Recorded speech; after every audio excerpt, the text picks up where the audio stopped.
ఆత్మస్వరూపులకు ప్రియాత్మ బంధువులందరికీ కూడా నా ఆత్మ నమస్కారం. ఇప్పుడు మనము మన ఆశ్రమం కదరి సత్యసాయి జిల్లా, ముందు అనంతపూర్ జిల్లా ఉన్నది, ఇప్పుడు సత్యసాయి జిల్లాగా మారింది. మన ఆశ్రమం కొంత దూరంలో అడవిలో గుహ, కేవ్ అంటారు కదా, అక్కడ ఇప్పుడు మనము ఉన్నాము. గతంలో ఈ కవిలో 21 రోజు అన్నం నీళ్ళు లేకుండా ఇక్కడ నేను సాధన చేశాను. అది మీ అందరికీ కూడా తెలుసు. ఇప్పుడు చాలా రోజుల తర్వాత ఇప్పుడు మనం మళ్ళీ వీడియోలోకి వస్తున్నాము.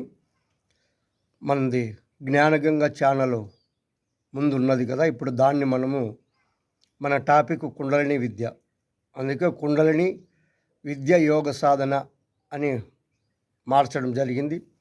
అందరూ కూడా సహకరిస్తారని భావిస్తున్నాను. ఇప్పుడు మనము చాలామందికి ఒక సంశయం, ఆత్మజ్ఞానం పొందాలంటే మరియు జన్మరాహిత్యం పొందాలంటే మనం ఏ సాధనలు చేయాలి, ఏ సాధన చేస్తే మనం త్వరగా మన గమ్యమైనటువంటి జీవన్ముక్తిని పొందుతాము అనే విషయం పైన చాలామందికి సంశయంలో ఉన్నారు. పాపం అందరికీ కూడా ఆసక్తి ఉంది, సాధన చేయాలని ఆసక్తి ఉంది, జన్మరాహిత్యం పొందాలని కూడా ఆసక్తిగా ఉన్నారు. కానీ కరెక్ట్ అయినటువంటి మార్గం దొరకడం లేదు. ఎంతోమంది గురువుల దగ్గరికి వెళ్తున్నారు, వాళ్ళు చెప్పినవన్నీ కూడా పాటిస్తున్నారు. అయినా కూడా ఇంకా మాకు సంశయం, ఇంకా మాకు కనెక్ట్ కాలేదు, మేము ఎలా మనసు కంట్రోల్ కాలేదు, ఎలా అయితే మేము త్వరగా ఈ మార్గంలోకి వస్తాము అని చాలామంది మనకు ఫోన్లు చేసి అడుగుతున్నారు. వారందరికీ కూడా ఈ వీడియో ద్వారా మీకు ఉన్నటువంటి సంశయములన్నీ కూడా నెరవేరుతాయని నేను అనుకుంటున్నాను. అలాగే ఆ గురువు ఏం పలికిస్తాడో అవి మీ అందరికీ అర్థమయ్యేలాగా చెప్పాలనే ఉద్దేశంతో, ఆ గురు సంకల్పంతో వీడియో చేయడం జరిగింది. వీడియో అందరూ కూడా చివరి వరకు చూస్తే మీకు అర్థమవుతుంది, మధ్యలో ఆపేస్తే మీకు కొంత మాత్రమే తెలుస్తుంది. కాబట్టి చివరి వరకు చూడండి, చూసి మీ అమూల్యమైన విషయాలను కామెంట్ ద్వారా నాకు తెలియజేస్తే నెక్స్ట్ వీడియో కూడా మీకు ఇంకా మంచి వీడియోలు పెట్టడానికి నేను ప్రయత్నిస్తాను. మొట్టమొదట జన్మరాహిత్యం పొందాలి అంటే మనం ఏం చేయాలి? ఏమీ చేయాల్సిన పని లేదండి. ఫస్ట్ భక్తి అనేది కలగాలి. తర్వాత మన మీద మనకు నమ్మకం ఉండాలి.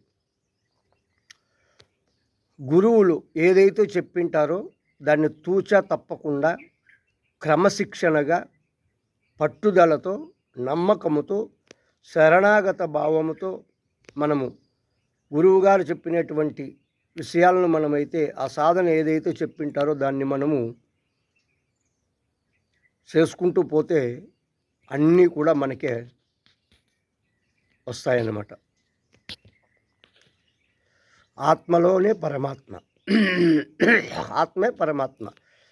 జీవుడు వేరు కాదు, దేవుడు వేరు కాదు. తెలియనంత జీవభావం, తెలుసుకుంటే దైవభావం. జీవుడే దేవుడు, దేవుడే జీవుడు. చాలామందికి చాలా అపోహలు ఉన్నాయి. జీవుడు వేరా, దేవుడు వేరా, ఆత్మ వేరా, పరమాత్మ వేరా? కానే కాదు, అంతా ఒక్కటే. జీవుడు వేరు కాదు, దేవుడు వేరు కాదు. మమాత్మ సర్వభూతాత్మ, అందరిలో ఉన్నటువంటి ఆత్మ ఒక్కటే. 84 లక్షల జీవరాశుల్లో ఏదైతే ఉందో ఆ చైతన్య శక్తి మనలో ఉన్నటువంటిది, భగవంతునిలో ఉన్నటువంటిది, సకల చరాచర జీవరాశుల్లో ఉన్నటువంటిదంతా కూడా ఒకటే ఆత్మ, రెండవది లేదు. మనమందరము కూడా ఆత్మస్వరూపులమే. తెలియక అజ్ఞానంలో ఉన్నాము కాబట్టి మనం జీవుడు, దేవుడు వేరే ఉన్నాడు అని భ్రమలో మనం ఉన్నాం. తెలుసుకుంటే మనమే దేవుడు, మనకు మించినటువంటి శక్తి కానీ ఇంకోటి కానీ లేదు. ఆ స్థితికి వెళ్ళినప్పుడు మనకు అది అర్థమవుతుంది. ఇప్పుడు మనము బాహ్యములో ఇంద్రియాలకు లోలులమైపోయి ఇంద్రియాలను కంట్రోల్ చేసుకోలేక అర్షడ్ వర్గాలను అదుపులో పెట్టుకోలేక ఈ మాయ అనే ప్రపంచంలో ఈ మోహం అనే సంసారంలో చిక్కి భార్య, బిడ్డలు, బంధు బలగము, ఆస్తి పాస్తులు, గౌరవం అగౌరవం, సుఖము దుఃఖము ఇలాంటి దానిలలో మునిగిపోయి భగవంతుని తెలుసుకోవడానికి మనము ప్రయత్నం ఎంత చేసినా కూడా విఫలమైపోతున్నాం. బాహ్యంలో మనము ఇంద్రియాలన్నీ కూడా బాహ్యాన్నే చూస్తున్నాయి, బాహ్యాన్నే ప్రేరేపిస్తున్నాయి. బాహ్యంలో ఉండేంతవరకు మనము భగవంతునికి దగ్గర కాలేం. అందుకే ఇంద్రియాలను మన గుప్పిట్లో పెట్టుకొని అర్షడ్ వర్గాలను అదుపులో పెట్టుకొని ఆహార నియమాలు పాటిస్తూ అంతర్ముఖం కావాలి. అంతర్ముఖము ఎప్పుడు మనము అవుతామో అప్పుడు మనకు మనసు కంట్రోల్ అవుతుంది. మనం అనుకున్నవి కూడా అన్నీ కూడా విజయవంతంగా నెరవేరుతాయి. దైవత్వం అనేది కూడా మనకు గోచరమవుతుంది. అంతర్ముఖం కావాలంటే ఏం చేయాలి? మనసు కంట్రోల్లో రావాలి. మనసు ఎలా కంట్రోల్లో వస్తుంది? ప్రాణాయామం ద్వారా వస్తుంది. ఇప్పుడు చాలామంది అంటున్నారు, మేము ధ్యానం చేస్తున్నాము, చాలా గంటలు కూర్చుంటున్నాము అంటున్నారు. ఓకే, అంటే ధ్యానం అంటే మీ దృష్టిలో ఏది? మీ ఆలోచనలో ధ్యానం అంటే ఏది? కన్నులు మూసుకొని కూర్చుంటే ధ్యానం అవుతుందా? ఒకసారి మీరు ఆలోచించండి. కన్నులు మూసుకొని కూర్చుంటే ధ్యానం కాదు. ఎందుకంటే ఇప్పుడు మేం చేస్తున్నారు, శరీరము తిరిగేదాన్ని తిరగకుండా ఒక చోట కూర్చోబెడుతున్నారు. కానీ లోపల తిరిగేటి ఉన్నాయి కదా, మన ఆలోచనలు, కోరికలు, విషయ వాసనలు, ఇవన్నీ కూర్చుంటున్నాయా?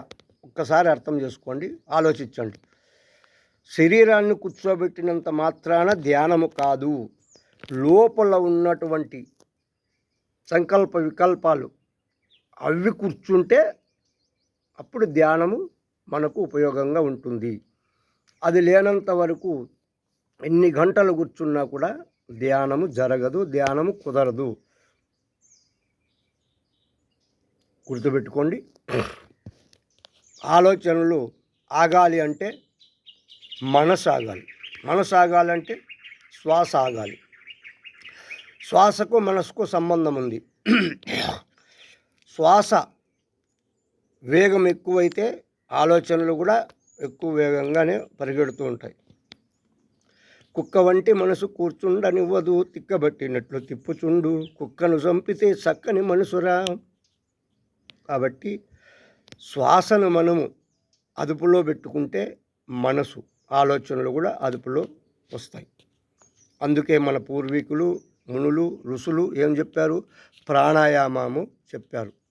ప్రాణాయామంలో కూడా చాలా ఉన్నాయి, ఎన్నో రకాల ప్రాణాయామాలు ఉన్నాయి. కానీ మా గురువుగారు, మాకు శ్రీ శ్రీ యోగానంద భారతి గురువుగారు అష్టకుంభక ప్రాణాయామాలు అంటే 8 రకాలైనటువంటి ప్రాణాయామాలే గొప్పవి, అవి చేస్తే చాలు అన్నారు.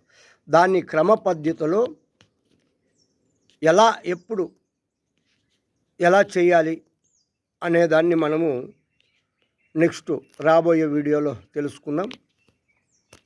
అందరికీ కూడా నమస్కారం. లోకా సుఖినో భవంతు. హరి ఓం. అందరూ కూడా లోకంలో ఉన్నటువంటి వారు సకల జీవరాశులు సర్వేజన సుఖినోభవంతో అందరూ కూడా హాయిగా ఆనందంగా ఉండాలని మరి ప్రార్థిస్తూ హరి ఓం. సర్వేజన సుఖినోభవంతు. అందరూ కూడా ఈ వీడియోను చివరి వరకు చూడండి. చూసి మీ అమూల్యమైన సందేహాలను కామెంట్ రూపకంగా తెలియజేస్తారని మరీ ప్రార్థిస్తున్నాం. హరి ఓం. నెక్స్ట్ వీడియో కోసం మన ఛానల్ను సబ్స్క్రైబ్ చేసుకోండి, లైక్ చేయండి, గంట సింబల్ నొక్కండి. మనం చేసే వీడియోలన్నీ కూడా మీకు ప్రతి ఒక్కటి కూడా మీకు వస్తాయి. అన్నీ కూడా చూసి మీ డౌట్లు ఉంటే మన ఫోన్ నెంబర్ ఉంటుంది 8550811032. ఈ నెంబర్కి మీరు ఫోన్ చేసి మీ విషయాలు అడగచ్చు. హరి ఓం.